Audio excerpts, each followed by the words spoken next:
जाएगी मेरी, लेकिन अब संदर्भ है तो मैं क्या करूं, कहना पड़ेगा। इस डिस्कशन में मैं ये बता रहा था, जो अगर आपने पूरा वीडियो देखा होगा तो आपको पता भी लग गया होगा। मैं ये बता रहा था कि क्या क्या आरोप तुलसीदास जी पर लगते रहे हैं और क्या क्या उसकी सफाइयां दी जा सकती हैं या कुछ लोगों ने दी हैं। मैं आपकी तसल्ली के लिए ना वो सारे ऑथेंटिक टेक्स्ट अपने साथ लेके आ गया हूं, ताकि मतलब पहली बात तो ये कि अगर मैंने कुछ भी कहा है, अगर मैंने मनगढ़ंत कहा है तो मैं जिम्मेदार हूं। यदि वो टेक्स्ट में लिखा है, ग्रंथों में लिखा है, तो जिम्मेदारी मेरी नहीं बनती है। मैं इस प्रसंग में ये बता रहा हूं कि तुलसीदास प्रगतिशील कवि थे, और प्रगतिशील इसलिए थे कि न केवल उन्होंने कुछ नई चीजें स्थापित की बल्कि कुछ पुरानी चीजों को छोड़ भी दिया। मसलन आपने पहली बात सीता माता की, तो वहीं से शुरू करते हैं, ठीक है। प्रसंग मैंने जो बताया वो ये है कि श्री पुरुषोत्तम अग्रवाल का एक लेख है जी, और मैंने उस लेख का संदर्भ दिया। पुरुषोत्तम अग्रवाल ऐसे वैसे अध्यापक नहीं है, वो मतलब 30-40 साल की उनकी रिसर्च है। जेएनयू के प्रोफेसर रहे हैं और साथ में यूपीएससी के मेंबर रहे हैं। यूपीएससी के मेंबर होने का मतलब है कि हम जनरली ये फॉलो करेंगे कि अगर उनकी कोई बात है तो उसको हम ठीक मान के चलेंगे। ये उनकी किताब है संस्कृति वर्चस्व प्रतिरोध इस नाम से। इस किताब में एक लेख है शूद्र पशु नारी, अगर आप देखना चाहें तो ये भी देख लें। और इसमें से मैंने पढ़ा था, क्योंकि मैंने संस्कृत में ना रामायण पढ़ी थी ना महाभारत पढ़ी थी, मैंने इस किताब से पढ़ा था। और इस किताब में जब मैंने पहली बार पढ़ा मैं खुद चौंक गया कि ऐसा संदर्भ कैसे है।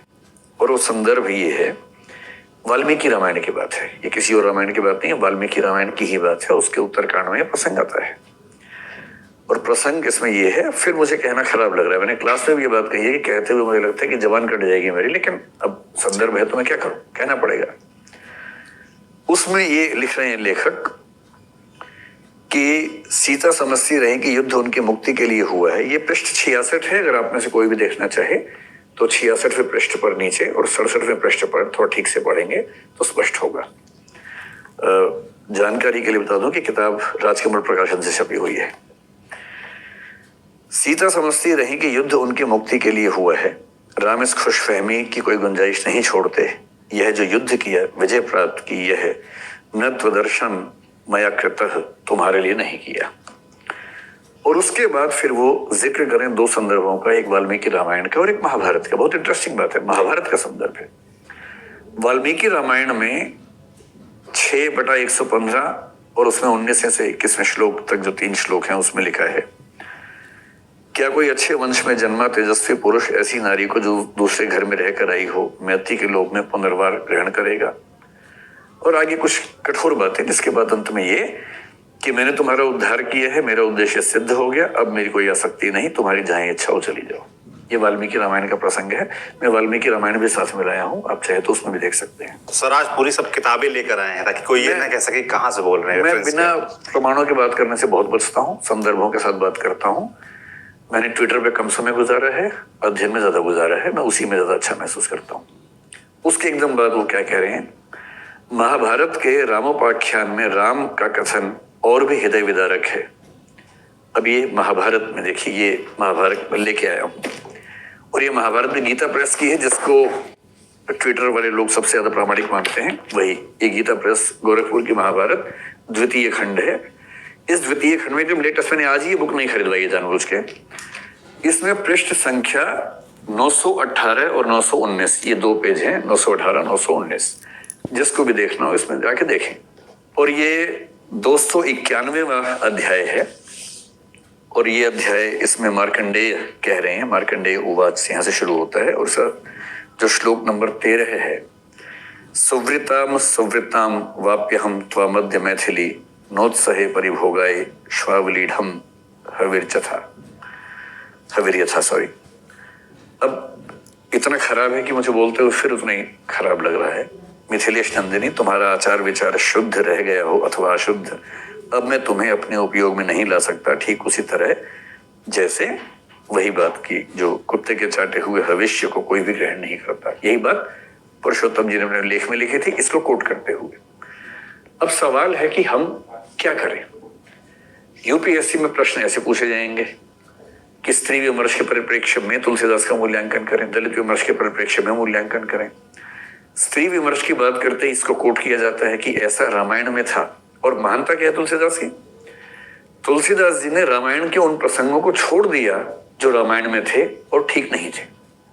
सीता परित्याग, सीता के परित्याग की कहानी हर बच्चा जानता है भारत में। बहुत इंटरेस्टिंग बात है कि वो तुलसीदास की रामचरितमानस में नहीं है, वो रामायण में है, वाल्मीकि रामायण में है और उत्तर रामचरित में है, लेकिन रामचरितमानस में नहीं है। इससे तुलसीदास इस मामले में प्रगतिशील साबित होते हैं और ये कथन महाभारत का कथन है जिसमें इस संबंध का जिक्र किया गया है। और मेरे इस वीडियो के क्लिप में आपने देखा भी होगा, मैंने जिक्र किया है कि शायद पुरुषोत्तम अग्रवाल जी ने किसी पुस्तक में इसका कोटेशन दिया है। वही पुस्तक आपके सामने मैं लेके आया हूँ, आपको संदर्भ देखना हो तो देख सकते हैं। ये एक डिबेट हुई, मेरे ख्याल से पहली डिबेट आप इसी की बात करना चाह रहे थे, है ना? तो ये जो वीडियो सब 45 सेकंड का जो क्लिप शेयर किया जा रहा है, इस जो आपने बताया ये पूरी बातचीत इस विषय पर थी, इसी पर थी, लेकिन उसमें से काट के उतना ही शेयर किया गया।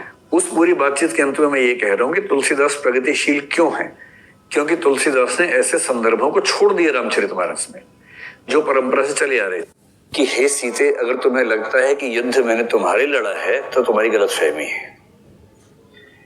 युद्ध तुम्हारे लिए नहीं लड़ा है, युद्ध अपने कुल के सम्मान के लिए लड़ा है।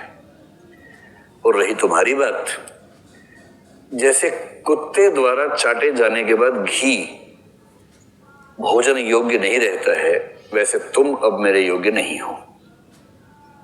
संस्कृत के एक ग्रंथ में राम के मुंह से ये कहलवाया गया है। ये राम नहीं कह रहे, लेखक कह रहे हैं। लेखक लोग अपने मन की बातें चरित्रों के मुंह से कहलवाते हैं और छवि बनती है, चरित्र की छवि बिगड़ती है उसकी। तुलसीदास जी एकदम चुपचाप गोल कर गए इस पूरे मामले को। उनको पता था कि ये सब नहीं चलेगा, फेमिनिज्म पैदा होने वाला 3-4 साल बाद और उस समय की महिलाएं बैंड बजा देंगी। हालांकि फिर भी ऐसी बातें महिलाओं के लिए कहे गए हैं कि बैंड बजाने के लिए पर्याप्त कारण है। राम अच्छे बुरे का प्रसंग नहीं है, एक ही राम है। उन पर वाल्मीकि भी लिखते हैं, उन पर 9वीं शताब्दी में आके भवभूति लिखते हैं उत्तर रामचरित में, वो भी लेके आएगी। उत्तर रामचरित भी लेके आ गया हूं आपके लिए जानबूझकर, ठीक है। इन्हीं राम की कहानी पर हम 16th सेंचुरी में देखते हैं, तुलसीदास जी भी लिखते हैं रामचरितमानस।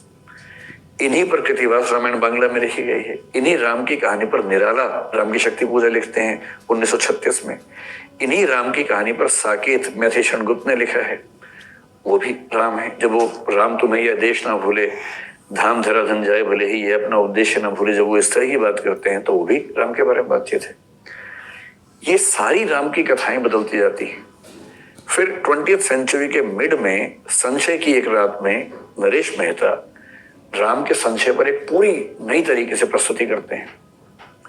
अब सवाल है कि अगर हिंदी साहित्य में और हिंदी से पहले के साहित्य में भी राम की कथाओं में इतने वेरिएशंस आ रहे हैं और हमसे प्रश्न यूपीएससी में पूछा जाए कि राम को लेकर नई समीक्षा क्या बोलती है, समकालीन समीक्षाएं क्या कहती हैं, तो उसका जवाब क्या दें?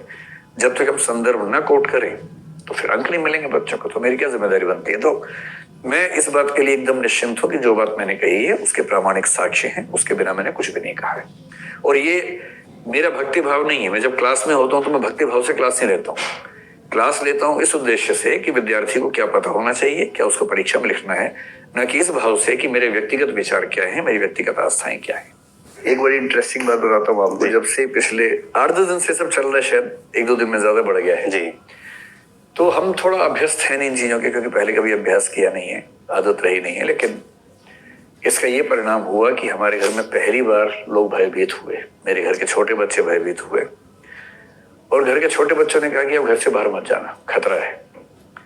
आस पड़ोस के लोगों ने कहा कि बाहर मत निकलना, खतरा है। ये मैंने पहली बार अपने जीवन में देखा है, पहली बार।